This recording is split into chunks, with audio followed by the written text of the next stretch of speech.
बच्चों, रिलेशन के first lecture cable और केबल बच्चों specially design for board examination, ताकि आप इसको पढ़ करके टर्म वन में फोड़ सकते हो, बोर्ड एग्जाम में मैक्सिमम मार्क्स ला सकते हो, है ना। ज्यादा से ज्यादा हर साल रिलेशन में क्वेश्चन आते ही आते हैं।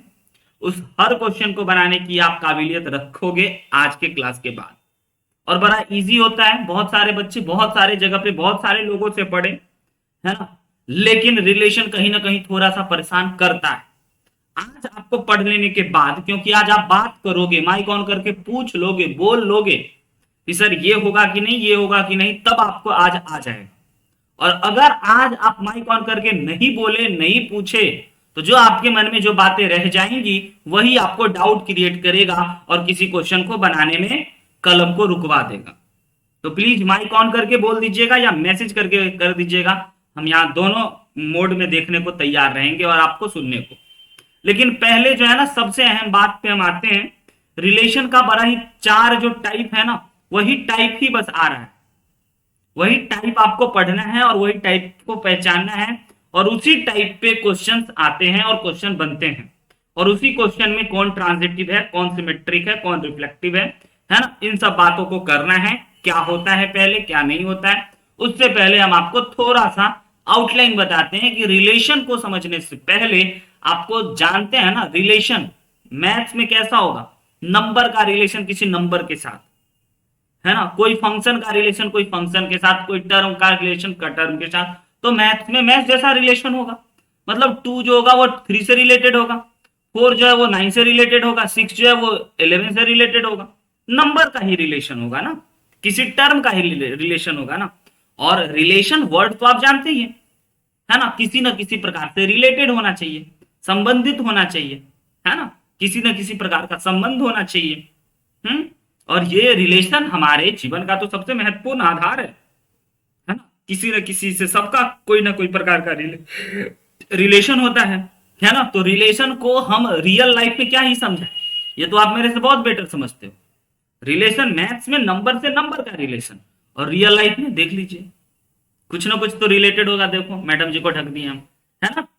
तो भाई इसका रिलेशन इसके साथ किसी ना किसी प्रकार का कुछ होगा, और इसका रिलेशन इसके साथ भी किसी न किसी प्रकार का होगा। ठीक है, इसका रिलेशन इसके साथ किसी न किसी प्रकार का होगा, और इसका भी रिलेशन किसी न किसी प्रकार से होगा, आप जानते ही हो। तो उसी प्रकार से किसका रिलेशन किसके साथ है, तो नंबर में भी बहुत सारे पॉसिबिलिटीज होगी, है ना, कि इसका रिलेशन उसके साथ, उसका रिलेशन इसके साथ, है ना, हर कोई एक दूसरे से रिलेटेड किसी न किसी प्रकार से। तो यही चीज आप नंबर के साथ भी समझने वाले हो, है ना। जैसे कि ये इसकी एक्स है तो ये इसकी गर्लफ्रेंड है ना, तो ये दोनों से रिलेटेड है, और ये इसकी गर्लफ्रेंड है, थी मतलब एक्स थी, जो भी उल्टा कर दिया, हाँ ठीक है। किसी न किसी प्रकार से रियल लाइफ में जैसे रिलेशन होता है, वैसे ही हम लोग मैथ्स में भी रिलेशन को देखने वाले हैं और समझने वाले हैं। लेकिन मैथ्स में रिलेशन को समझने से पहले सबसे पहले आपको सेट समझना होगा, और सेट आप बहुत अच्छे से जानते हैं कि collection of well defined object जो कि यूनिवर्सली एक्सेप्टेड हो, है ना, उसको हम लोग सेट कहते हैं। जैसे कि set of all vowel, set of all natural number, set of all real number, set of all whole number, है ना। तो ये तो आप समझते हो, well defined object, collection, set, ये सब बेसिक बात है। जैसे कि कलेक्शन ऑफ ऑल वॉवेल, यानी कि हमारे पास कोई एक ऐसा सेट है जिसमें हम लोग इस प्रकार के ब्रैकेट का यूज करते हैं, और आपको बहुत अच्छे से आता है AEIOU, ये हमारा सेट ऑफ ऑल वॉवेल हो गया, है ना। ये वेल डिफाइंड ऑब्जेक्ट है का कलेक्शन है, क्योंकि जितने भी हमारे अल्फाबेट है उसमें ये हमारा वॉवेल है। ये यूनिवर्सली एक्सेप्टेड है, मतलब कि हर जगह हर दुनिया में ये सत्य होगा, है ना, ये वॉवेल ही होगा। तो ऐसा वेल डिफाइंड हो जो यूनिवर्सली एक्सेप्टेड हो, सब माने, है ना। ये नहीं कि पर्टिकुलर मैन टू मैन बदल जाए, मैन टू मैन बदल जाएगा तो फिर वो वेल डिफाइंड ऑब्जेक्ट का कलेक्शन नहीं कहलाएगा, है ना। तो ये हमारा सेट होता है, सभी लोगों को पता है। Set of natural number, natural number में आप ना हमेशा यूज करते हैं 1 2 3 4 5 6 7 8 9 डॉट डॉट डॉट, ये क्रांतिकारी है ना सेट है। Set of all real number में ऑल रियल नंबर फिर क्या ही लिखें, है ना। Set of all whole number, whole number में 0 1 2 3 4 5 6 7 8 9, तो ये होता है हमारा सेट, जो कि आप बहुत अच्छे से जानते हैं। जैसे आप सेट जानते हैं तो जरूरी नहीं ऑल नेचुरल नंबर, कोई हम आपको ऐसी सेट दे दें भी जिसमें कि हम आपको कुछ ही नंबर दें, लाइक 1 2 3, तो ये एक सेट हो गया। हम आपको सेट दे दिए सी, जिसमें कि आपको ए बी सी हो, ये भी एक सेट है ना, हम आपको दिए, तो ये एक प्रकार का सेट है। आप कहोगे सर ये वेल डिफाइंड नहीं है, हम बोले कि एग्जाम्पल के तौर पे हम कुछ टर्म लिखे हैं ए बी सी, है ना, तो ये हमारा सेट हो गया। सेट में 3 टर्म है, कोई दिक्कत नहीं, है ना। तो सेट में कितने टर्म, समझिएगा, सेट में कितने टर्म है उसको समझने के लिए, है ना, उसमें कितने नंबर है उसको हम लोग कहते हैं कार्डिनलिटी ऑफ अ सेट। क्या कहते हैं बच्चों? कार्डिनलिटी ऑफ अ सेट, है ना। एक टर्म है, इस टर्म को समझिएगा, छोटे से टर्म है, उसके बाद बड़े आराम से आप आगे बढ़ सकते हैं, ठीक है। कार्डिनलिटी ऑफ अ सेट, जैसे कि अभी अभी हम आपको एक सेट लिख करके दिए हैं, जिसमें कि ए है, ई है, आई है, ओ है और यू है। तो इसमें टोटल कितने एलिमेंट है इस सेट के अंदर? 5 एलिमेंट है। तो इस सेट का कार्डिनलिटी ऐसे हम लोग इसको लिखते हैं एन ऑफ ए, मतलब कि cardinality of A is equal to 5, क्योंकि इसमें 5 एलिमेंट है। सिंपल। किस सेट का कार्डिनलिटी क्या होगा वो कैसे निकालिएगा? एन ऑफ ए।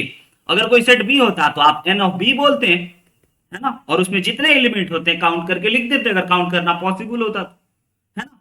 अब जैसे कि नल सेट आपको पता होना चाहिए कि नल सेट एक ऐसा सेट जिसमें कि बच्चों कुछ नहीं हो, है ना। नल सेट एक ऐसा सेट जिसमें कि आपका कुछ नहीं हो, कुछ नहीं हो, इसका मतलब उसकी कार्डिनलिटी क्या होगा, है ना, उसकी कार्डिनलिटी क्या होगा? 0। यस, ये होता है हमारा सेट। सेट को हम लोग ऐसे भी लिखते हैं, एग्जाम्पल के तौर पे हम आपको ये बता देते हैं कि अगर हमारा कोई सेट ए है, एक्स सच डेट एक्स, अच्छा अब ये सच डेट का यूज कर लिए, इसका मतलब भी आपको पता होना चाहिए, नहीं पता है तो वो भी बताएंगे। X such that x plus 3 is equal to, अगर आपको 1 दे रखा है, x such that x plus 3 is equal to 1 दे रखा है और x belongs to all natural number दे रखा है, तो क्या एक सेट है कि नहीं है? बिल्कुल है। आ रही बात समझ में, है ना, कि इसकी कार्डिनलिटी का मतलब क्या है, सेट का मतलब क्या है, कितने नंबर ऑफ टर्म है ना। अब ये कार्डिनलिटी पे क्यों बात कर रहे हैं, कितने नंबर ऑफ टर्म क्यों है, इस पे क्यों बात कर रहे हैं, ये अभी आपको बताने वाले, है ना। रिलेशन समझने से पहले कुछ बेसिक बातों को समझ रहे हैं। कुछ बेसिक नोटेशन होता है जो भी बच्चे को दिक्कत करता है, तो जब वो बोर्ड पे ही है बताना तो हम आपको एक बता देते हैं बच्चों, ऐसा साइन रहता है तो इसको बिलोंग्स टू कहते हैं, ऐसा साइन रहता है तो देयर एग्जिस्ट कहते हैं, और इस साइन का उल्टा है जिसको आप कहते हो इसको फॉर ऑल कहते हैं। इसको हम लोग सच डेट ऐसा या ऐसा को सच डेट पढ़ेंगे, ऐसे करके आपको लिखा हुआ इसको सबसेट पढ़ेंगे, ऐसे यूनियन इंटरसेक्शन नल सेट, और डज नॉट एग्जिस्ट का यहाँ पे छूट गया है तो क्यों ना हम लोग ऐसे करके ऐसे काट दें तो इसको डज नॉट एग्जिस्ट कहेंगे, राइट है। छोटी छोटी प्यारी बातें, नोटेशन, कुछ सिंबल जो आपको याद रखना है।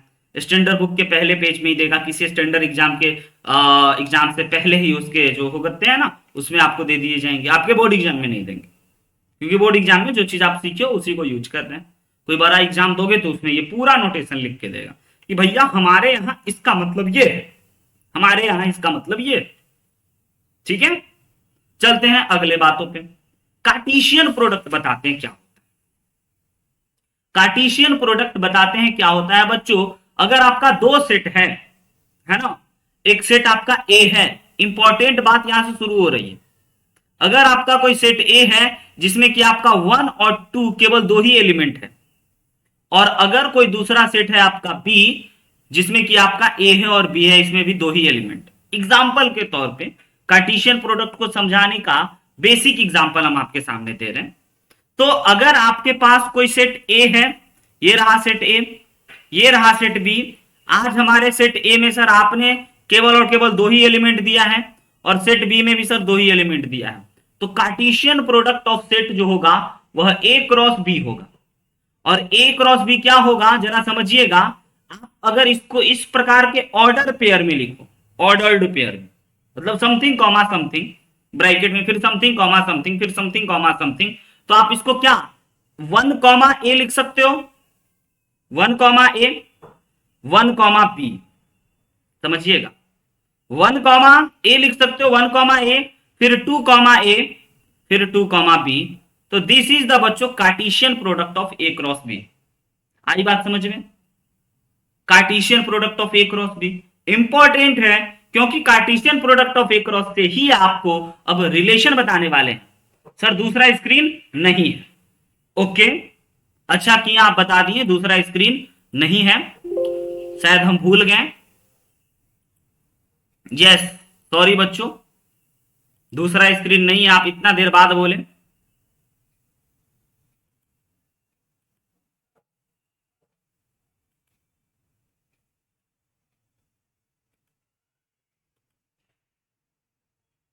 यस समझिएगा, कार्टेशियन प्रोडक्ट, अगर आपको अब ये बात समझ में आ गया कार्टेशियन प्रोडक्ट, तो ये 1a से एसोसिएटेड 1 2 से और फिर 2a से फिर 2b से, तो ये हो गया हमारा कार्टेशियन प्रोडक्ट। अगला एग्जांपल हम आपको देते हैं, कोई सेट ए दे देते हैं जिसमें कि हम आपको 1 2 3 दे रहे हैं, ऑल राइट, और कोई सेट बी दे रहे हैं जिसमें कि हम आपको 4 5 दे रहे हैं। बताइए क्या आप ए क्रॉस बी बता सकते हैं, Cartesian product of A cross B, क्या आप ए क्रॉस बी बता सकते हैं? यस, तो 1 का एसोसिएशन दोनों के साथ 1,4 1,5, फिर 2 का एसोसिएशन दोनों के साथ 2,4, फिर 2,5, फिर 3 का दोनों के साथ 3,4 3,5। बताइए क्या कार्टेशियन प्रोडक्ट क्लियर हुआ? हाँ या ना? क्या कार्टेशियन प्रोडक्ट क्लियर हुआ बच्चों? बताते चलिएगा, इंपॉर्टेंट है कार्टेशियन प्रोडक्ट, रिलेशन के पॉइंट ऑफ व्यू से बहुत इंपॉर्टेंट। दो सेट को अगर प्रोडक्ट करने को बोले तो इस प्रकार से करते हैं, क्योंकि रिलेशन का डेफिनेशन में अब आपको इसकी बहुत जरूरी पड़ने वाली है, ठीक है? अगर आप समझ रहे हैं, है ना, तो एक और प्यारा सा क्वेश्चन हो जाए। जी सर, शशांक बताएगा कि अगर शशांक हम आपको दे देते हैं एक सेट ए जिसमें कि हम आपको सॉरी 1 और 2 एलिमेंट दे दिए केवल और केवल, तो क्या आप हमें बता सकते हैं ए क्रॉस ए? हाँ या? मतलब कि एक सेट ए है और दूसरा सेट भी ए ही है, तो ए क्रॉस ए बता सकते हो? हाँ सर 1,1, हाँ सर 1,2, हाँ सर 2,1 और हाँ 2,2। यस और नो बच्चों बताइए, ए क्रॉस ए आया बात समझ में? कि अगर आपको कोई एक भी सेट देता है तो भी आप कार्टेशियन प्रोडक्ट ऐसे लिख सकते हैं, और 2 देता है तो भी आप ऐसे लिख सकते हैं। वेरी गुड, क्योंकि अगर आप कार्टेशियन प्रोडक्ट समझोगे, वेरी गुड, अब अच्छा लगा, अगर आप कार्टेशियन प्रोडक्ट समझोगे तब ही हम आपको रिलेशन समझा पाएंगे, क्योंकि रिलेशन का जो डेफिनेशन होता है बच्चों, वह subset of A cross B होता है। अब जब आप सबसेट आप भूल गए होंगे, कोई बात नहीं, अभी बता देंगे। Subset of A cross B होता है, एग्जाम्पल के तौर पे बच्चों गौर फरमाइएगा, ध्यान दीजिएगा, एग्जाम्पल के तौर पे हम आपको कोई एक प्यारा सा सेट दे देते हैं लाइक 1,2 और कोई दूसरा सेट दे देते हैं छोटा छोटा प्यारा प्यारा ही, है ना, ए बी सी, 2 सेट दे दिए, तो ए क्रॉस बी आपको पहले निकालना होगा, जिसको हम लोग कहते हैं कार्टेशियन प्रोडक्ट। ए क्रॉस बी आप सभी बच्चों को पता है कि ऑर्डर्ड पेयर में, ए कॉमा बी ऑर्डर्ड पेयर में अगर लिख दें लाइक 1 ए 1 बी 1 सी 2 ए, समझ रहे हैं, 2 बी और 2 सी, ये हो गया हमारा ए क्रॉस बी। गौर फरमाइएगा, ये हो गया हमारा A B, sorry A cross B. अब बच्चों आप इसमें से कोई भी ऑर्डर पेयर उठा लो, कोई भी ऑर्डर्ड पेयर उठा लो या सब उठा लो, है ना, लाइक आप बोलो कि सर हम लिखना चाहते हैं 1 ए 2 ए और बस, तो हम भी कहेंगे बस, ये एक रिलेशन है। आई बात समझ में? इसका या तो सब उठा लीजिए या तो कोई भी उठा लीजिए, या तो सब उठा करके एक छोड़ दीजिए या कोई उठा करके सब छोड़ दीजिए, समझ रहे हैं, या कोई भी मत उठाइए, तो भी वह ये एक रिलेशन हो गया। तो इसको हम लोग कहते हैं कि भैया जो हम R1 लिखे हैं ना, या इसी ए क्रॉस बी में से ही लिखे हैं, इसीलिए हम लोग रिलेशन को कहते हैं relation is a subset of A cross B. आई बात समझ में कि ए क्रॉस बी का ही पार्ट है, ए क्रॉस बी का ही अंग है, ए क्रॉस बी में ही वो चीज सब है, उन्हीं सभी चीजों को लिखे हैं। तो रिलेशन सबसेट होता है ए क्रॉस बी का, सिर्फ एक ही सेट रहता तो ए क्रॉस ए का। ये एक रिलेशन है, ये एक रिलेशन बन गया। क्यों सर? क्योंकि बच्चों सेट ए में आपको कुछ एलिमेंट है, सेट बी में कुछ एलिमेंट है, तो ये किस प्रकार से रिलेटेड है ये बता रहा है कि वन जो है ना वह ए को एसोसिएट कर रहा है, टू जो है ना वह ए को एसोसिएट कर रहा है। यस, ये एक रिलेशन है। हम आपसे पूछेंगे बताइए ये एरो डायग्राम एक फंक्शन को बता रहा है, तो आप कहोगे ओके सर फंक्शन का डेफिनेशन याद करेंगे, तो आप कहोगे यस सर ये एक फंक्शन भी है। तो हर वह फंक्शन एक रिलेशन होता है, लेकिन हर एक रिलेशन एक फंक्शन नहीं होता।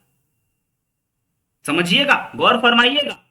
अगर हम आपको सिर्फ और सिर्फ ये लिख दें, है ना, दूसरा रिलेशन, है ना, कुछ टर्म जैसे लिख ले 1 कॉमा सी, 2 कॉमा ए, 2 कॉमा, है ना, सी, 1 कॉमा सी हो चुका है, 1 कॉमा बी, सिर्फ इतना ही लिखें। यस सर ये भी एक रिलेशन, सिर्फ इकलौता एक टर्म ही लिख लें हम, केवल और केवल, है ना, 1 कॉमा बी। यस बच्चों ये भी एक रिलेशन, 1 बी से कनेक्टेड है, 1 बी से रिलेटेड है। तो relation is a subset of A cross B.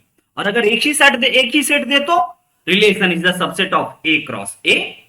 दूसरा सेट भी ए है, पहला सेट भी ए है और दूसरा सेट भी ए है, तो ये भी इसका सबसेट होना चाहिए। यानी कि ये जो 1 कॉमा बी लिखे हैं ये ए क्रॉस बी में होना ही चाहिए।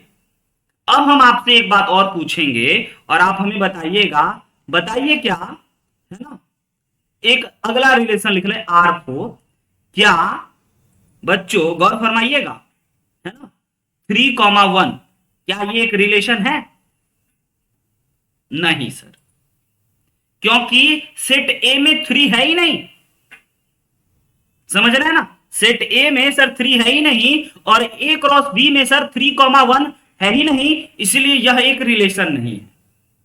क्लियर हुआ प्रतीक को कि यह एक रिलेशन नहीं होगा। 3 कॉमा 1 सर सेट ए में 3 कॉमा 1 है ही नहीं, ध्यान देने वाली बात। अच्छा, जो बच्चों आप पहले बार लिखते हो उसको हम लोग कहते हैं डोमेन, जो कि आप बचपन से जान रहे हो। जो बाद में आता है उसको कहते हैं कोडोमेन, फंक्शन में भी सुने थे। तो सबसे अच्छी बात, आपको अगर रिलेशन पता करना है ना, जैसे कि हम आपको एग्जाम्पल के तौर पे एक दो और बात बताएं, तब हम आपको टाइप्स ऑफ रिलेशन पे लाएं। एक सेकंड रुक जाइएगा, एक दो पेज लगाने की आवश्यकता है। अगर आपको बच्चों पता है तो बताइएगा, थोड़ा शॉर्ट में निकलेंगे, और नहीं पता है तो डिटेल में हम आपको बताते चलेंगे। यस, अपना अपना कमेंट तब तक लीव कर दीजिए कि सर बिल्कुल नहीं पता है, या फिर हल्का फुल्का पता है ना, या फिर ठीक है सर पता है। सबके कमेंट को हम देखेंगे। यस, तो हम आपको बच्चों अगर दे दें कोई सेट ए, है ना, 1 कॉमा 2 कॉमा 3, और हम आपको बोले बताइए क्या यह 1 कॉमा 1, 1 कॉमा 2, 1 कॉमा 3, 1 कॉमा 4 क्या एक रिलेशन होगा? तो कहोगे सर सेट ए दिए हैं, तो यस ये जो रिलेशन होना चाहिए, ये जो हमारा रिलेशन आर होना चाहिए, ये सबसेट ऑफ ए क्रॉस ए होना चाहिए। और सर ए में हमारे को 1 2 3 है, तो दूसरे वाले ए में भी हमारे को 1 2 3 है, और यहां पे ये 4 आ गया है, जिसकी वजह से ये एक रिलेशन नहीं है। हम आज के दिन छोटे छोटे कम कम हल्का हल्का एलिमेंट्स को रख रहे हैं, 3-4 एलिमेंट्स रख रहे हैं, लेकिन जरूरी नहीं कि 3-4 ही एलिमेंट्स हैं। ऑल रियल नंबर भी हो सकता है, ऑल इंटीजर भी हो सकता है। जैसे कि अगला एग्जांपल हम आपको दे रहे हैं, अगला एग्जांपल दे रहे हैं कि बच्चों हमारा सेट एन जो है ना, उसमें all natural number,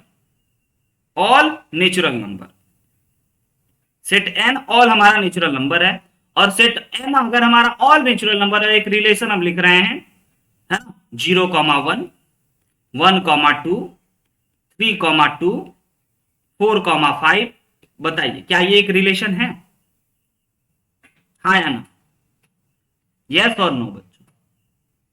no sir, गलत जवाब, ये एक रिलेशन नहीं है। पूछिए क्यों सर, हम बताएंगे। जीरो आपका नेचुरल नंबर का सेट था। आप 1 2 3 4 5 का एसोसिएशन 1 2 3 4 5 से एसोसिएट करता होता, लेकिन जीरो आ गया, है ना। जीरो तो हमारे सेट में ही नहीं है। तो n क्रॉस n जो हमारा बनेगा कार्टेशियन प्रोडक्ट, उसमें तो सर 0,1 कोई लोग ही नहीं होगा। 0,1 तो होगा ही नहीं इसमें। इसमें तो होगा 1,1 1,2 1,3 1,4, 1 से शुरू होगा। और बहुत सारा, क्या बात बताएं बच्चों, बहुत सारा। कितना एलिमेंट होगा हम आपको आज ये भी बता दें। ध्यान दीजिएगा, गौर फरमाइएगा, पैटर्न पकड़िएगा और बताइएगा। पहले बच्चों किसका, कार्टेशियन प्रोडक्ट। ठीक है, हम सिंपल एग्जांपल दे रहे हैं। एक कोई सेट ए दे रहे हैं जिसमें कि फिर से 1 2 ही दे रहे हैं। कोई सेट बी दे रहे हैं जिसमें कि आपको हम फिर से ए बी ही दे रहे हैं। ओके, बता सकते हैं नंबर ऑफ पॉसिबल रिलेशन, कितने रिलेशन संभव हैं। और अगर संभव हैं तो कम ही होगा या कितना होगा वो बताइए। सक्षम कह रहा है 4। अगर सक्षम 4 रिलेशन पॉसिबल है तो आप प्लीज R1 R2 R3 करके लिख दीजिए। और अगर 4 से ज्यादा है तो हमें बताइए कितने रिलेशन पॉसिबल है। तो आप कहोगे कि सर A क्रॉस B सबसे पहले निकालेंगे, और A क्रॉस B में जितने एलिमेंट्स होंगे, चाहे 1,2 हो, है ना, 1,A हो, 1,B हो, 2,A हो, 2,B हो, तो हमारे को टोटल कितने आ गए। इसमें सर अगर 2 एलिमेंट हैं और इसमें 2 एलिमेंट है, मतलब कि एलिमेंट्स क्यों बोले, इसका कार्डिनलिटी A है और इसका कार्डिनलिटी B है, तो सर हम 2 को 2 से मल्टीप्लाई कर दिए, 2 2 जा 4 रिलेशन पॉसिबल हैं। अब अगला एग्जांपल है ना, यानी कि नंबर ऑफ पॉसिबल रिलेशन, है ना, ये 4 रिलेशन पॉसिबल है। खाली ये लिख दीजिएगा एक रिलेशन, खाली ये लिख दीजिएगा एक, खाली ये लिख दीजिएगा, खाली ये लिख दीजिएगा एक रिलेशन, है ना। तो number of relation possible 2 square, मतलब कि 2 इसका 2 इसका।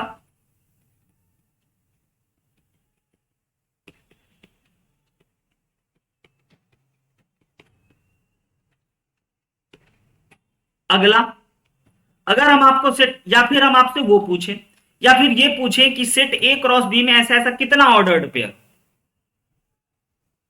Yes, set A cross B में ऐसा ऐसा कितना ऑर्डर्ड पेयर पॉसिबल है, तो 4। अगर हम आपको एक ये दे दिए 1,2,3 और दूसरा दे दिए हम आपको A,B केवल, अब बताइए ए क्रॉस बी में कितने एलिमेंट्स होंगे। लिखिएगा प्लीज मत, बस अंदाज लगा के बताइए कितने होंगे। 6। यस, 6 ऑर्डर्ड पेयर होंगे इसमें। 6 ऐसा ऐसा पेयर होगा, क्योंकि इसका 3 और इसका 2, और उन 6 में से किसी एक को लिख लीजिए, किसी 2 को लिख लीजिए, किसी 5 को लिख लीजिए, 6 को लिख लीजिए, वो आपका एक रिलेशन बनेगा। तो अब आपको पैटर्न पकड़ में आ गया होगा कि अगर हमारे पास सर कोई सेट हो जिसमें कि अगर n एलिमेंट हो, है ना, n एलिमेंट, और दूसरा सर अगर कोई सेट B हो जिसमें कि m एलिमेंट हो, तो अगर हमें A क्रॉस B निकालना है तो A क्रॉस B में कितने ऑर्डर्ड पेयर होंगे, ऐसे ऐसे कितने ऑर्डर्ड पेयर होंगे, ये जरा बताइए आप हमें। mn, m इंटू n, बिल्कुल। टोटल बच्चों कितने ऑर्डर्ड पेयर होंगे, m इंटू n, क्योंकि इसमें 10 और इसमें 5, 50। अब कितने रिलेशन पॉसिबल है ये सोचिए।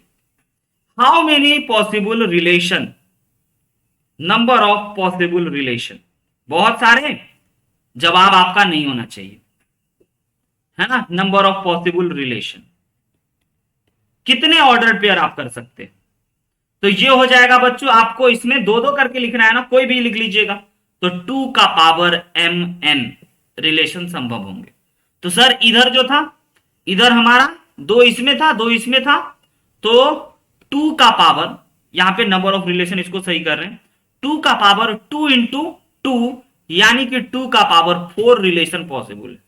बहुत सारे आया था ना आपका जवाब, 16 रिलेशन पॉसिबल है, फिजिकल काउंटिंग पॉसिबल है। गिन के बता दें,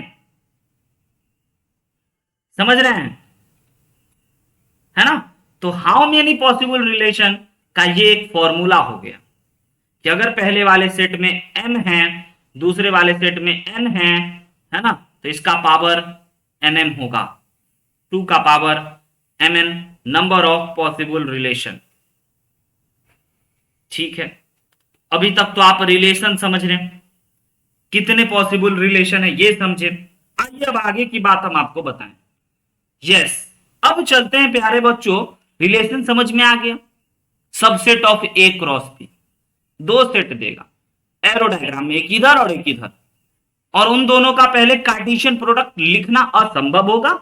सोच लीजिएगा कि ये होगा, ये होगा, ये होगा और ये होगा, और उसमें से कुछ एलिमेंट को लिख लीजिए या सारे को लिख लीजिए या एक को लिख लीजिए, वो एक रिलेशन होगा। अगर उससे बाहर जाके लिखते तो वो एक रिलेशन नहीं होगा। तो अगर आप ये बात समझ गए तो पहले तो 3 बेसिक टाइप हम आपको बता देते हैं, जो कि नॉट वेरी इंपॉर्टेंट है ना, आगे वाला वेरी इंपॉर्टेंट, लेकिन आपको रिलेशन को और एग्जैक्टली आइडिया देगा। तो आइए सबसे पहले हम लोग समझ लेते हैं एक प्यारे से रिलेशन, एम्प्टी रिलेशन। ऐसा रिलेशन जिसमें कि आप ना सबसेट ए क्रॉस बी जो आप लिखे हो ना, उसमें से आप कुछ भी मत लिखो, है ना, तो वह आपका एक मतलब कि ए क्रॉस बी जो होगा उससे कोई भी एलिमेंट आप नहीं लिखो, खाली रखो, कुछ नहीं लिखो, तो वह एक एम्प्टी रिलेशन हो गया। आई बात समझ में, हाँ या ना। एग्जाम्पल से पहले डेफिनेशन समझाते हैं या डेफिनेशन समझ रहे हो, बताइए, लिख लीजिए डेफिनेशन भी। A relation R in a set A is called empty relation if no element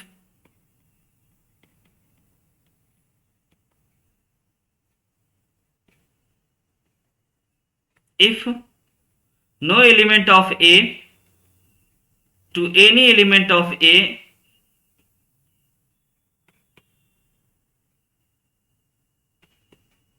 of any element of A, है ना। इसका मतलब कि R जो होगा वह बिलोंग टू नथिंग होगा, तो फाई होगा, उसमें कुछ नहीं लिख पाइएगा, यानी कि A क्रॉस A जो होगा, है ना, और A क्रॉस A से ही वो A क्रॉस A का ही सबसेट होगा। एग्जाम्पल के तौर पे बेहतरीन, अगर हम आपको कोई सेट A दे दिए लाइक 1 2 3, तो आप समझ गए A cross A, A cross A में बहुत सारे होंगे, है ना, 1,1 1,2 छोड़ देते हैं, डॉट डॉट डॉट दे देते हैं, नहीं लिखते हैं।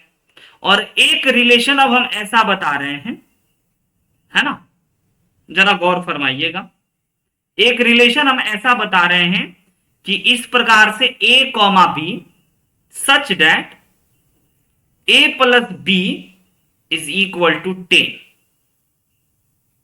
A कॉमा बी इस प्रकार से है कि A प्लस बी को जोड़ने पे 10 आ जाएगा, है ना, जहां पे कि आपका A जो है वह सेट A को ही बिलोंग करेगा और B भी सेट A को ही बिलोंग करेगा।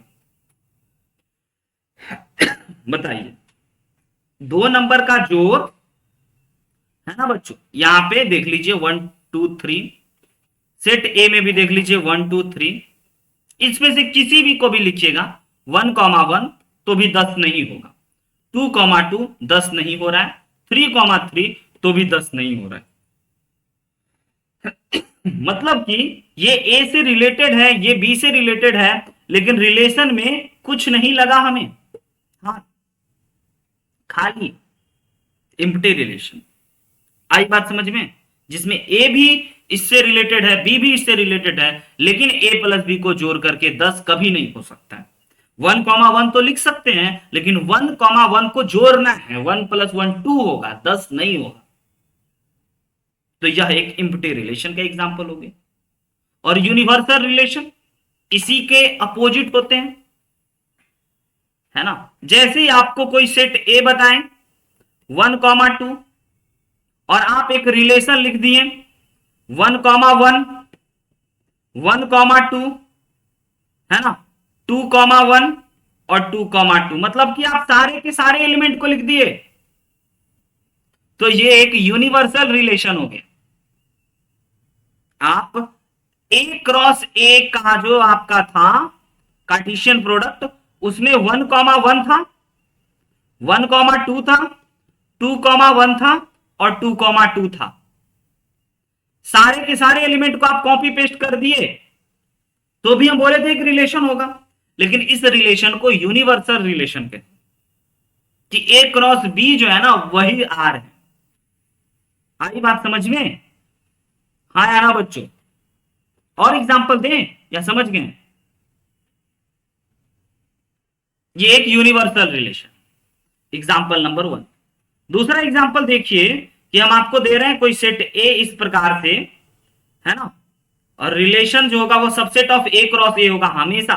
वो बात हम लिख नहीं रहे हैं, रिलेशन डिफाइंड होगा सबसेट ऑफ ए क्रॉस ए से। अगर हम आपको कोई सेट दे दिए जिसमें कि 1,2 दे दिए, राइट है, और 3 भी दे दिए, और रिलेशन हम आपको बता रहे हैं a, b such that a minus b is equal to an integer. बताइए, आपको ऐसे ऐसे लोगों को लिखना है ना, जिसको घटा घटा करके एक इंटीजर आएगा। देखिए, है ना सर, सब लिख देंगे आप तो? बिल्कुल, आई बात समझ में? सारे के सारे हम लिख देंगे। तो ये एक यूनिवर्सल रिलेशन हुआ। ये एम्प्टी और यूनिवर्सल बड़ा आसान, बड़ा इजी, बहुत कम यूज में। क्लियर है? यस और नो बताइए, आगे बढ़ेंगे। बताइए बच्चों। Yes sir, very good. अगले पे चलते हैं, आइडेंटिटी रिलेशन। आइडेंटिटी रिलेशन में जो इनपुट हो वही आउटपुट होना चाहिए। एक ही बात याद रखिएगा, input is equal to output. कहने का मतलब वही पुरानी बात, 1, 2, 3 वाला सेट रिलेशन में बच्चों, अगर आपको 1,1 है, 2,2 है और 3,3 है, जो कि पक्का ना सबसेट ऑफ ए क्रॉस ए का होगा। ए क्रॉस ए में ये सब लोग पाए जाएंगे ना, उसको लिख लिए ना। तो इसमें जो जो होगा, जो इनपुट वही आउटपुट, जो इनपुट वही आउटपुट, तो इसको हम लोग आइडेंटिटी रिलेशन कहेंगे। क्लियर? सिंपल, आसानी से, ये एक आइडेंटिटी रिलेशन, बड़ा ही नॉर्मल। अब चलते हैं आज के सेक्शन के महत्वपूर्ण पार्ट पे, रिफ्लेक्सिव रिलेशन, है ना, सिमेट्रिक रिलेशन और ट्रांजिटिव रिलेशन। इन तीनों रिलेशन को समझिएगा। बहुत सारे बच्चे को डाउट होते हैं, बट प्लीज बातों पे और शब्दों पे ध्यान दीजिएगा। एक ऐसा रिलेशन जो कि नॉन एम्प्टी सेट ए हो को रिफ्लेक्सिव कहा जाएगा अगर a, a हो। फॉर एग्जिस्ट फॉर ऑल, इसका मतलब क्या होता है बच्चों?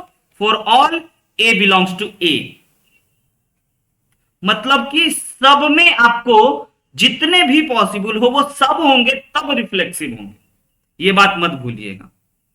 एग्जाम्पल के तौर पे अगर हम आपको एक सेट ए दे दें, यहीं पे बच्चे को कठिनाई शुरू होती है इसी बातों में। लेकिन आप गौर फरमाइएगा, फॉर ऑल a, a यानी सेम सेम, सारे के सारे।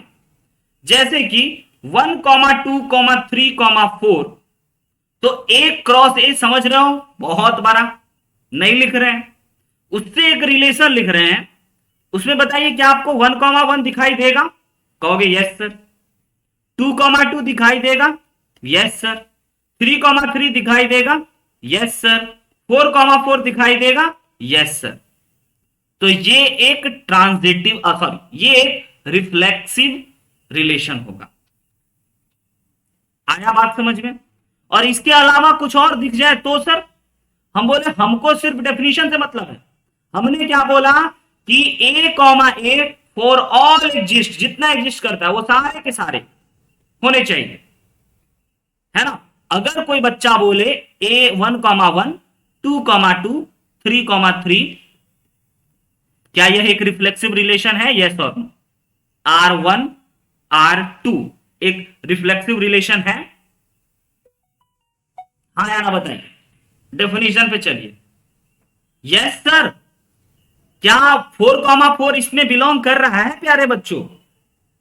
4,4 इसमें लिखे हैं दूसरे वाले में क्या? हाँ या ना? No sir. तो हम आपको ये फिर क्यों लिखे थे? फॉर ऑल लिखने की हमें क्या जरूरत पड़ती? यही है कंफ्यूजन का असली जड़, है ना। ये ऐसे उल्टा ए का मतलब बच्चा नहीं समझता। जितने भी एग्जिस्ट करते हैं वो सारे के सारे होने चाहिए, तभी ट्रांजिटिव कहेंगे। तो ये ट्रांजिटिव नहीं है। रीजन में बच्चों 4,4 does not belongs to R2, इसीलिए 4,4 ना इसमें नहीं है सर, इसीलिए यह एक ट्रांजिटिव रिलेशन नहीं है। और एक तीसरा रिलेशन देते हैं, सॉरी ट्रांजिटिव बोल गए, रिफ्लेक्सिव रिलेशन नहीं है। एक और हम आपको बताते हैं। 1,1 लिखे, कंफ्यूजन यहीं पे होता है ना। 2,2 लिखे, 3,3 भी लिखे, 4,4 भी लिखे, और अपने मन से अब 1,2 और 2,1 लगा दिए। अब बताइए ट्रांजिटिव है, सॉरी रिफ्लेक्सिव है या नहीं है? शशांक, ये रिलेशन 3 हम लिखे हैं, ये रिफ्लेक्सिव रिलेशन है या नहीं है? सबका ओपिनियन देखना चाहेंगे, इसी से पता चलेगा कौन कितना समझ रहा है। और हम जब देखेंगे, यही दिक्कत है कि इतना हम बोल के आगे बढ़ जाएंगे और आप रह जाओगे कंफ्यूज्ड, जिसकी वजह से आप पढ़ के भी नहीं जान पाओगे। कहोगे हम तो पढ़ लिए थे लेकिन सर फिर भी हमसे गलती हो जाता है ऑप्शन में। बताइए शशांक, R3 को रिफ्लेक्सिव रिलेशन कहेंगे कि नहीं? क्योंकि सिर्फ आप उसी को जानते हो, यस और नो। शशांक का ओपिनियन है कहेंगे सर। सक्षम और बताइए प्रतीक, प्रतीक का कहना है नहीं है सर। प्रतीक बताइए आपका क्या ओपिनियन है? नहीं है? प्लीज बताइए तब हम जान पाएंगे। यस, सक्षम और प्रतीक का कहना है नहीं है। देखो सक्षम प्रतीक गौर फरमाना, है ना। A, रहना चाहिए, मतलब same comma same, reflexive mirror image, उसी का उसी, रिफ्लेक्ट मिरर आईना, हम ही को दिखाता है आईना में। इससे आपको डेफिनेशन याद रहने में मदद मिलेगा। लेकिन दूसरी बात मत भूलिएगा, फॉर ऑल, सारे के सारे होने चाहिए। तो 1,1, 2,2 अवेलेबल, 3,3 अवेलेबल, 4,4 अवेलेबल, सारे के सारे अवेलेबल हैं सर। यस, ये एक रिफ्लेक्सिव रिलेशन है प्यारे बच्चों, गौर फरमा करके देखिए, है ना। ये एक रिफ्लेक्सिव रिलेशन है। बस हमें 1,1, 2,2, 3,3, 4,4 पे फोकस रखना है। वो अगर है, जितने भी एग्जिस्ट करते हैं, तब वह एक रिफ्लेक्सिव रिलेशन होगा। अगर उसमें से कोई एक गायब हो गया तो वो रिलेशन एक रिफ्लेक्सिव रिलेशन नहीं होगा। समझे या नहीं समझे? बार बार बोलेंगे, ये 3 टाइप के रिलेशन आपके दिमाग में भरना हमारा काम होगा। अब समझाइए बच्चा। अब चलते हैं सिमेट्रिक रिलेशन पे। अगर आपका एक रिलेशन है ना में A, B अगर एग्जिस्ट करता है, ध्यान से समझिएगा, अगर A, B एग्जिस्ट करता है, then B, A must exist. मतलब कि अगर A, B लिखा हुआ है तो तो बी कॉमा ए पक्का लिखा होना ही चाहिए, तभी बच्चों आप उसको सिमेट्रिक बोलोगे। डेफिनेशन को मत तोड़िए मरोड़िएगा, डेफिनेशन डेफिनेशन। और आप बस उसको समझ के रखिएगा कि अगर आपको एग्जाम्पल के तौर पे सेट हम दे देते हैं, मान के चल लीजिए 1,2,3 और एक रिलेशन लिखते हैं, है ना, लिख दें 1,1। बताइए क्या यह एक सिमेट्रिक रिलेशन होगा? डेफिनेशन मत भूलना। यस सर, ये एक बच्चा बोल गया यस सर। नो सर, नहीं होगा। चलिए ये रिलेशन हम लिख दिए, आप तो नहीं समझे सक्षम। अगला रिलेशन हम लिखते हैं, आप प्लीज समझना। अगर हम आपको 1,2 लिख दिए हैं, अगर हम 1,2 लिख दिए हैं तो 2,1 होना ही चाहिए, तब यह एक सिमेट्रिक रिलेशन। सिमेट्रिक रिलेशन देखिए, जैसा इधर वैसा ही इधर, सिमेट्रिक। क्वेश्चन आप डेफिनेशन पढ़िए कि अगर हिंदी में अगर a कॉमा बी एग्जिस्ट करता है तब b कॉमा ए को पक्का एग्जिस्ट करना पड़ेगा, तभी बच्चों उसको हम लोग कह पाएंगे सिमेट्रिक रिलेशन। समझे या नहीं समझे? गौर फरमाइएगा। सिर्फ 1,1 लिखा था रिलेशन R1 में, अगर हम आपको एक रिलेशन दे दिए 1,2, अब मजेदार बात आएगा, 2,3, 3,2 और 1,1। बताइए क्या यह एक सिमेट्रिक रिलेशन है? यस और नो, हाँ या ना? क्या यह एक सिमेट्रिक रिलेशन है?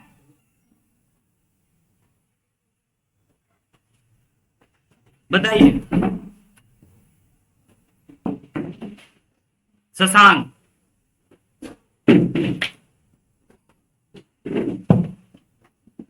है या नहीं?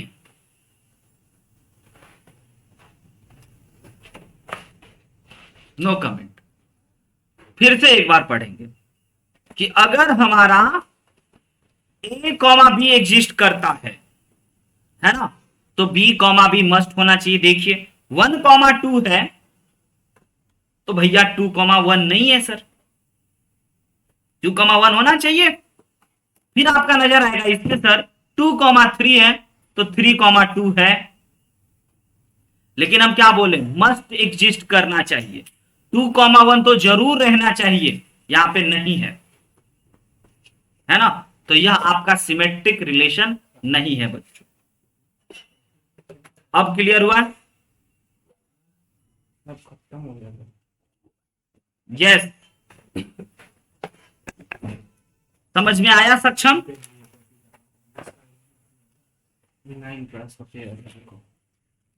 1,2 अगर एग्जिस्ट कर रहा है तो 2,1 भी एग्जिस्ट करना चाहिए।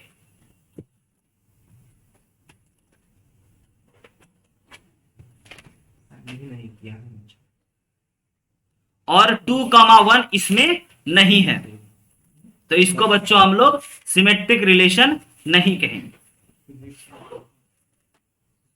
अगले पॉइंट पे, ये रिलेशन कंप्लीट हुआ। अब जैसे कि अगर हम आपको दे दिए, है ना, 1,2, 2,1, 2,3, 3,2। देख लीजिए, अगर 1,2 एग्जिस्ट कर रहा है तो 2,1 है इसमें, अगर 2,3 लिखा हुआ है तो 3,2 है इसमें, तो यह एक सिमेट्रिक रिलेशन है। अब आते हैं थर्ड वाले पे, है ना, और ये होगा आपका अंतिम। अब इसी में हम लोग ध्यान देंगे कि भाई तीनों को मिलाकर के एग्जाम्पल देंगे, कौन होगा और कौन नहीं होगा। यस, रिवीजन करते रहना है, याद रखिए। एक रिलेशन नॉन एम्प्टी सेट ए ट्रांजिटिव है कब? अगर उसमें a कॉमा बी है उस रिलेशन में और b कॉमा ए है ना, ये गलती से बच्चों, अगर a कॉमा बी है और b कॉमा सी है तो ए कॉमा सी जरूर एग्जिस्ट करना चाहिए। एग्जाम्पल के तौर पे अगर हम आपको कोई रिलेशन दे देते हैं, पहले सेट दे देते हैं, सेट ए वे 1 कॉमा 2 कॉमा 3 और रिलेशन आर दे देते हैं लाइक 1 कॉमा 2 2 कॉमा 3, तो 1 कॉमा 3 जरूर रहना चाहिए। तो इसको हम लोग एक ट्रांजिटिव रिलेशन कहेंगे। क्लियर हुआ ये बात? हाँ या ना? समझे? अब तीनों को एक साथ ट्रांजिटिव समझ में डेफिनेशन याद रखिएगा, है ना? रिफ्लेक्सिव वाले में ऑल एग्जिस्ट होना चाहिए, सभी के सभी होने चाहिए सेम सेम वाला, है ना? सिमेट्रिक वाले में अगर 1 कॉमा 2 है तो 2 कॉमा 1 होना चाहिए। ट्रांजिटिव में अगर ए कॉमा बी है और बी कॉमा ए है तो ए कॉमा सी यानी कि अंतिम वाला, है ना, और पहला वाला और अंतिम वाला का जरूर एक ऑर्डर्ड पेयर होना चाहिए, तब हम लोग उसको कहेंगे ट्रांजिटिव रिलेशन। और सबसे क्रांतिकारी बात, एक ऐसा रिलेशन जो कि रिफ्लेक्सिव भी हो, सिमेट्रिक भी हो और ट्रांजिटिव भी हो। अब हम आपको कुछ बेहतरीन एग्जांपल देते हैं जिससे कि और बढ़िया से ये कॉन्सेप्ट क्लियर हो जाएगा। ठीक है, फिर से बच्चों प्यारा प्यारा एग्जांपल, सेट ए दे देते हैं 1 कॉमा 2 कॉमा 3 और एक रिलेशन R1 लिख रहे हैं, गौर फरमाइएगा। और इसमें पूछेंगे इन तीनों में कौन है और कौन नहीं है। अच्छा, ए क्रॉस ए तो समझ रहे हैं क्या क्या होगा, लिखना बड़ा कठिन होगा भाई।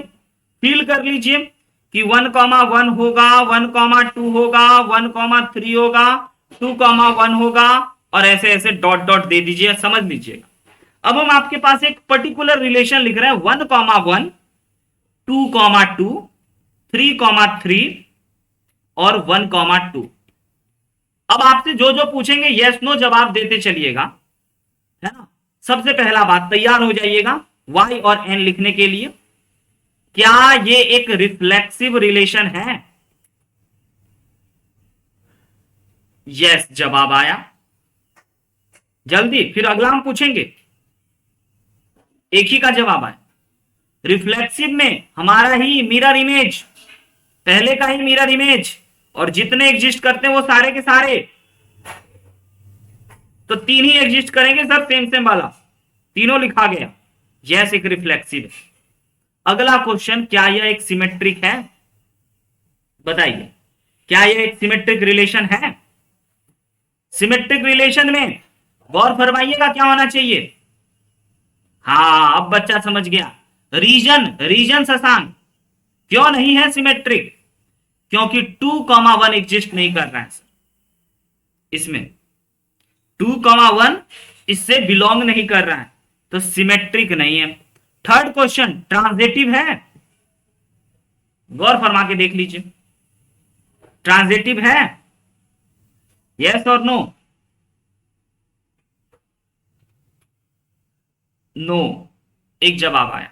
ट्रांजिटिव का डेफिनेशन ए कॉमा बी है और अगर उसमें बी कॉमा सी है तो ए कॉमा सी मस्ट अवेलेबल। नो, यस, एक ट्रांजिटिव भी नहीं। बहुत बढ़िया, हमारा सेट यही रहेगा, बस हम क्वेश्चन बदलते चलेंगे। अगला रिलेशन हम आपके सामने लिख रहे हैं, प्रतीक जवाब नहीं दे रहा है। 1 कॉमा 1 है एक, और उसके बाद 2 कॉमा 2 है, 1 कॉमा 2 है और 2 कॉमा 1 है। बताइए रिफ्लेक्सिव है? से यस और नो। प्रतीक माइक ऑन करके बताओ, रिफ्लेक्सिव है या नहीं है? और है तो क्यों और नहीं है तो क्यों? No, very good. और सिमेट्रिक बताओ, सिमेट्रिक है?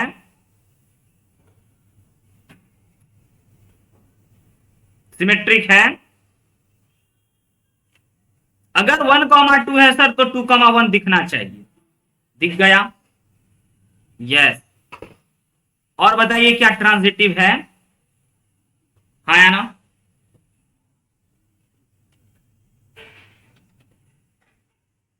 बोलिए बोलिए, एक दो और एग्जांपल मास्टर बना देगा अब।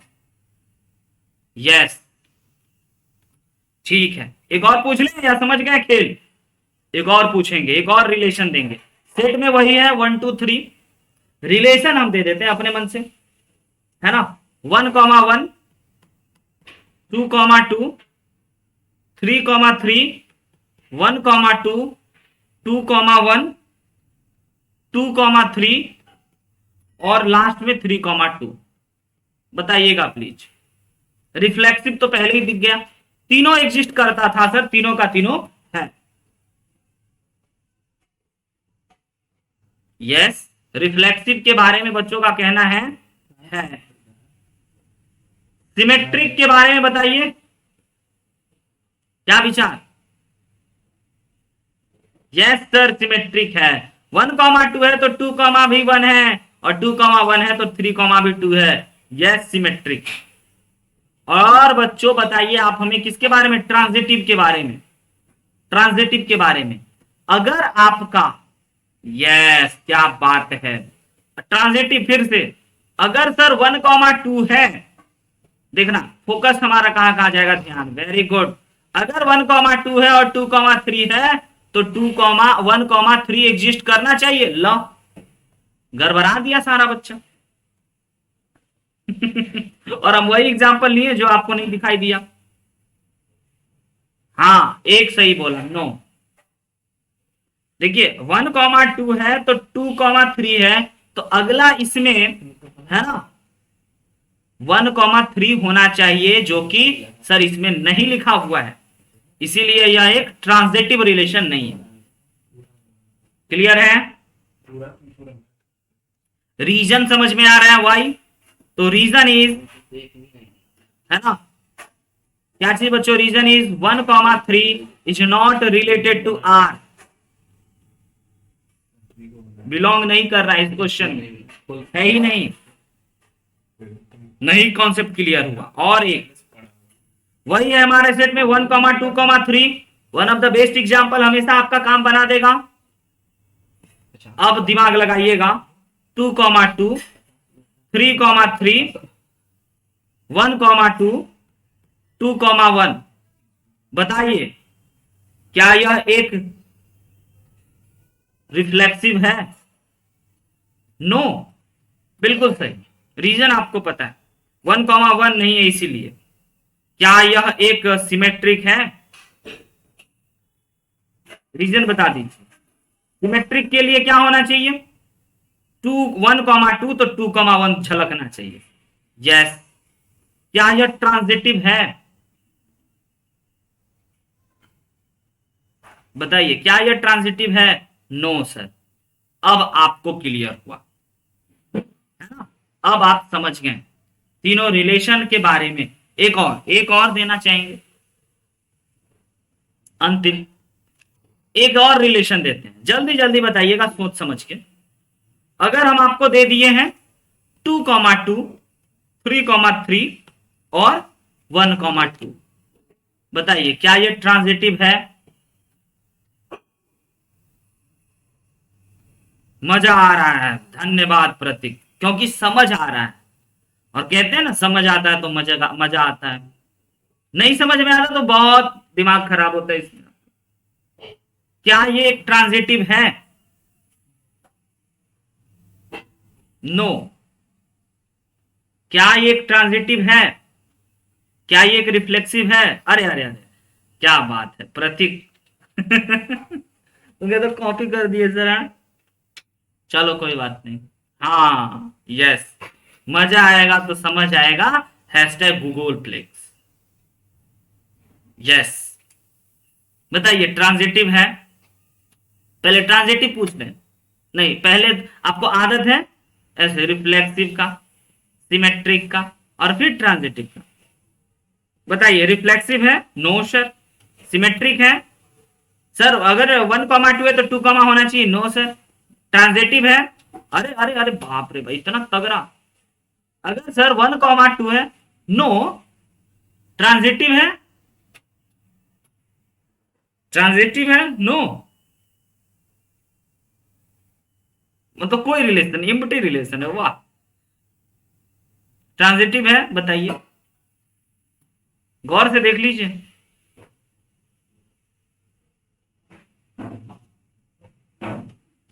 ट्रांजिटिव का डेफिनेशन, अगर ए कॉमा बी और बी कॉमा सी तो ए कॉमा सी मस्ट एग्जिस्ट करना चाहिए। देखिए 1 कॉमा 2 और 2 कॉमा 3 नहीं,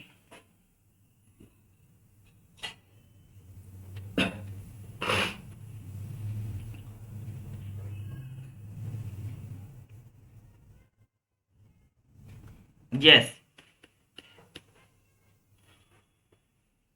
सारा देख लीजिए, कुछ छूटना नहीं चाहिए।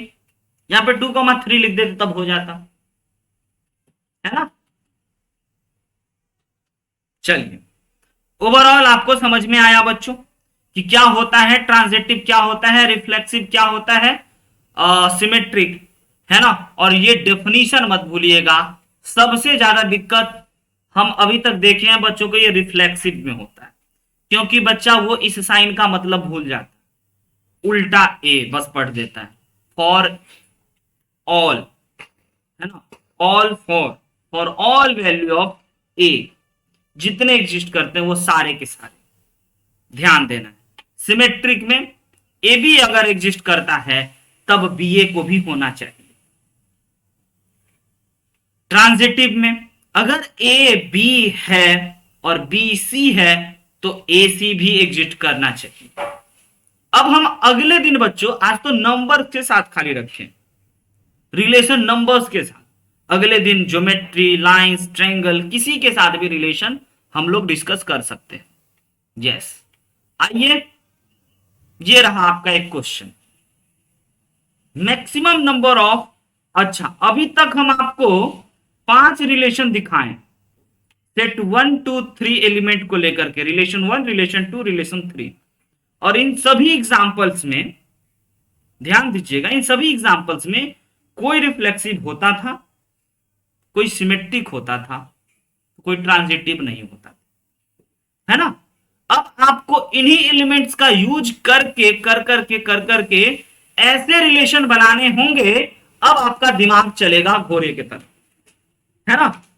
इन सभी का यूज करके आपको अब ऐसे रिलेशन बनाने होंगे, है ना, जो कि तीनों का तीनों हो एक साथ, सिमेट्रिक भी, ट्रांजिटिव भी और रिफ्लेक्सिव भी। बताइए, और वैसे वैसे कितने बन सकते हैं। पहले सेट ए, सैंपल पेपर जरूर बनाइएगा, है ना, और ए क्रॉस ए, क्योंकि एग्जाम है अब आपका, और अब आप सैंपल पेपर नहीं बनाओगे तो कब बनाओगे, शादी के बाद।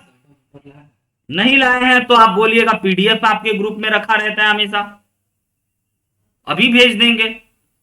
अगला, तो इसमें ना कितने एग्जिस्ट करते हैं, 5 ही रिलेशन बनाए जा सकते हैं, और कौन कौन बनाए जा सकते हैं आप हमें वो बताइए। ऑप्शन 1 2 3 4 5, इसी एलिमेंट्स को यूज करके कितने बच्चों ऐसे रिलेशन बनाए जा सकते हैं जो सारे के सारे आपके कैसे हों, इक्विवेलेंस हो, यानी कि ट्रांजिटिव भी हो, सिमेट्रिक भी हो, और तो और आपका रिफ्लेक्सिव भी हो। आपको एक बताओ, चलो 5 बच्चा एक एक सब बता दे। प्रतीक कोई ऐसा रिलेशन बताइए, 1 2 3 ही एलिमेंट्स हैं, है ना। प्रतीक कोई ऐसा रिलेशन बताइए 1 2 3 ही एलिमेंट है, जिससे कि आपका वह रिलेशन ट्रांजिटिव भी हो जाए, सिमेट्रिक भी हो जाए, और तो और रिफ्लेक्सिव भी हो जाए। हम लिखेंगे पांचों रिलेशन, अगर 5 है तो, है ना, और कितने हैं वो सारे लिखेंगे। लास्ट क्वेश्चन आज के सेशन, बताइए, दिखा, हाँ ना।